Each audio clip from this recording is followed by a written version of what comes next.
All right, everybody, welcome back. Once again, if you're watching this on YouTube, I recommend checking out my website here, www.danceofthecosmos.com. Once again, my name is Dan Hendricks, and we're talking about the Grahas. This is part 4.3. So in this version, we're going to talk about Mars. And again, in this section, in part 4, what we're looking at here is we're looking at each of the individual Grahas. Instead of talking about all 9 of them at the same time, what we're going to be doing is we're focusing on one, and we're just looking at the qualities of each Graha according to the descriptions listed by Brihat Parashara Hora Shastra. So, like I said, we're talking about Mars, so without further ado, let us get right into it. Okay, here we go. So we're looking at Mars. We already know in the first video, cruel, masculine, and Mars is the general. And then we also know that Mars is Tamasic. Mars is all about looking up, 10th house quadruped. We talked about how Mars is the intelligence of logic.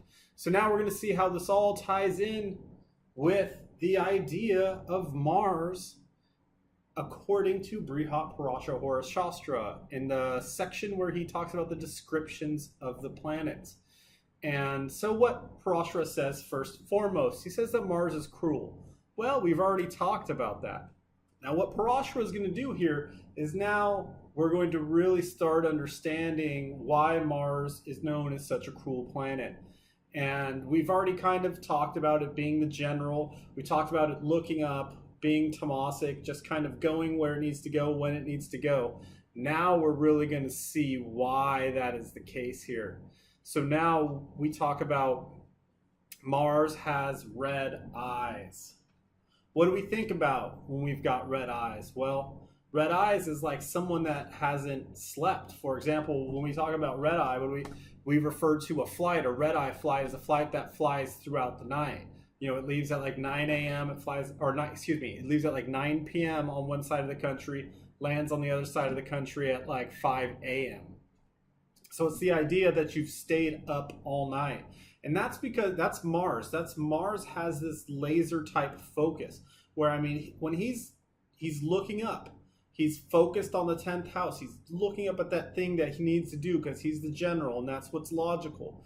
And what the red eyes is telling us is Mars just goes straight forward. He goes after it. Mars has the energy to just dive into something and just be focused on it, and it doesn't really matter. He's going to do everything that he needs to do to get there. And then red eyes, you know, that's an intense idea. Now, if we're thinking about not just like bloodshot eyes, but like imagine if their color of their pupil itself was, or I'm sorry, the color of their iris itself was completely red. I mean, this would be a person who's almost like evil. This is a person who is intent on what they are going to do, and they are super laser beam focused.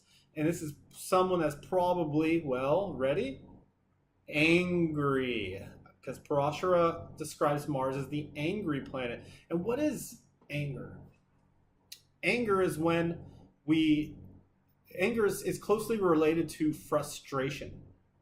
Expecting things to be one way, you know, and then them ending up not being that way, and that ends up in this frustration. Mars is all about heat. That's another part of red eyes. Mars is known as the red planet because Mars generates heat. Mars generates that kind of frustration. Mars is also representative of Pitta, and what Pitta can manifest in a body is in irritation, in inflammation. Very much like if you had red eyes, it's probably because you've got blood vessels that are inflamed inside your eyes. Mars is a lot of relation to blood, in fact. And so what we see with Mars here, with angry, with Pitta, you know, so Mars is that heat. Mars is that frustration, that inflammation that happens. And again, when we talk about now going back into this idea of angry, Mars is also about our opinions. Mars can make someone, for example, if you have a moon, if your moon is either conjunct Mars or strongly being influenced by Mars, it'll make someone more opinionated, more of this is my one belief and this is what I believe in, and because this is what I see needs to get done. It can make someone more one-minded, just or single-minded, just like this is my singular purpose, kind of shut off from everything else. And so that's where we can get the idea of Mars being angry, because Mars is like, okay, I see there's only one way to do this and I need to do this, and if it doesn't work out that way, then it's like the heat rises, the frustration rises, the pitta of the person increases. And when we have unbalanced pitta, we can end up with a lot of frustration and anger and irritability, and we can be overly critical of things and of people and become really very strongly opinionated. Now, a well-balanced pitta, on the other hand, is someone who is some of the nicest, most generous, compassionate, loving people that you could ever meet. Not in a way like Kapha, which is just really sweet, but in a way that a really balanced pitta is someone who's always very generous, always wanting to help other people because they're driven for a bigger cause. And now, so what we're seeing with Mars, though, is he's got the red eyes. He's really laser beam focused. He has that tendency. He's very opinionated. He has that tendency to get a little bit fiery, and sometimes that fire overboils, and that's where we get the red eyes. That's where we get the anger, and we get the side of the unbalanced pitta that Mars represents. That's kind of a Mars pitta nature, is to be like very passionate and very driven and energetic, but on the other hand can be very can get overly critical, can get easily frustrated, and sometimes even get hasty, overly hasty and impatient. Because why? Because Mars is moving to and fro. Mars, what this means is that Mars, this is the idea of Mars just going.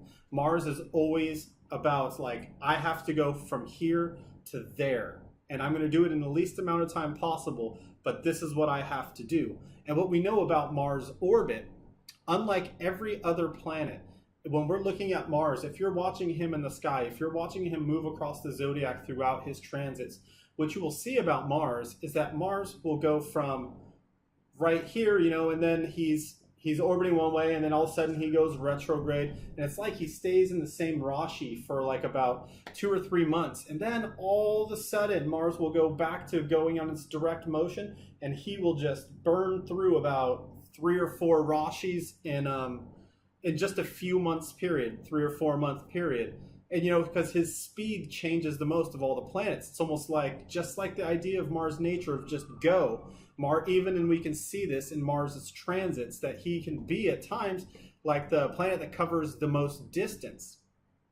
And so Mars has this idea of just going to and fro. And this is also about how Mars is opinionated, because Mars is moving to and fro because it has an idea of, this is where I need to go. This is my opinion, because it's based on logic of the quickest way to get from here to there.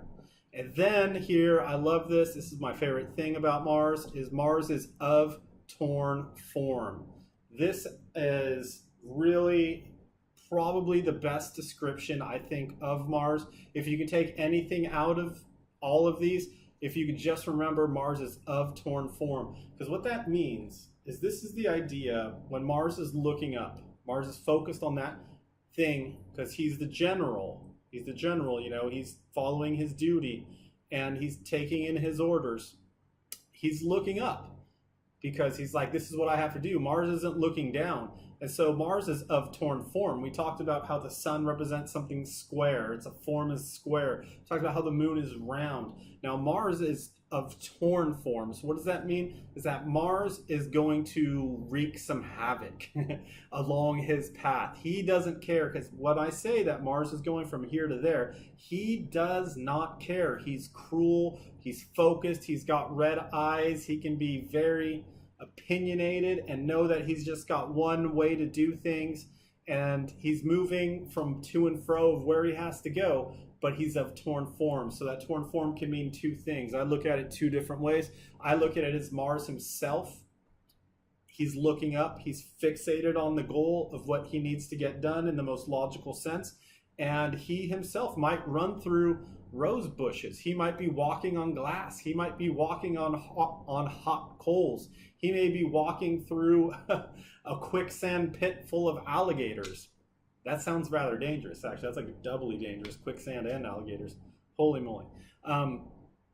So it's this idea that Mars doesn't care, because he's like, this is what I have to do, and if I get hurt in the process, I don't care. But then that's the one way to look at it. And the other way I look at of torn form is that Mars might tear some stuff up along his way. Like, I don't care that if I go from here to there, that I have to clear an entire forest, that I have to burn a house down because it's in my path, that I have to stab someone or push someone out of my way to get my point across, or to get to that destination that I need to get to, because that's where I believe I need to go, and I'm taking action to get there. Because Mars is a masculine planet, but he's cruel. So this is where we really start to see Mars's cruel nature and how we know Mars to be the cruelest. Mars is sometimes known as the cruelest planet. I mean, you can argue whether you think Mars is the cruelest planet, or you can argue whether you think Saturn is the cruelest planet. And we will get to Saturn. Saturn will be part 4.7. But for now, we're on part 4.3. We're talking about Mars. So we can see how Mars, this is a very, very fast planet. Very, very much about getting to where it needs to go. Very cruel in how he's going to go about getting that done. And again, Mars is Tamasic. So what is Tamasic? Tamasic is, Mars in a great sense, in a very high sense. With the Tamasic energy, Mars is the general, or Mars is the soldier, where he's patiently waiting until his duty and it's time to go, and then he goes, and then that's it. That's what he's waiting for. He does his thing, and then that's it. But in Tamasic, we can also look at Tamasic in a dark state. Tamasic can also mean something in very cruel, in that it tears things down. A Tamasic motivation can be one of just like, I need to just destroy this, or need to make it happen, or just a very cruel intention. Again, this is depending on how the Mars is actually situated in the person's birth chart, other effects of the planet, of all the planets, and the whole chart in general, to get an idea of whether this person is actually going to display cruel properties. But this is how the planet Mars kind of acts. This is the potential for the energy of Mars. And so then also we see that Mars is lean, medium-sized body. Well, we know that Mars is an energetic planet. We also know that Mars is also, we will get into Karaka ships and what a planet is a Karaka for. That will probably be in the next section. And what Mars is, one of the things Mars is a Karaka for is for strength, is for training, is for courage, and all of these things. This is when we say that Mars has a lean, medium-sized body. It's because Mars is being very active and going about what he's going after. And when we talk about lean, that means that he's not sitting time to just fill his belly. Mars is more about action and taking as little as he needs, because he's not going to take time, because he's more interested in what his 10th house ideas, what he's looking up, what he's trying to get done, because he's the general. He's not really thinking about how am I going to get quenched and satiated. So that's how we can think of Mars as a lean, medium-sized body, because he doesn't take time for the pleasant things in life.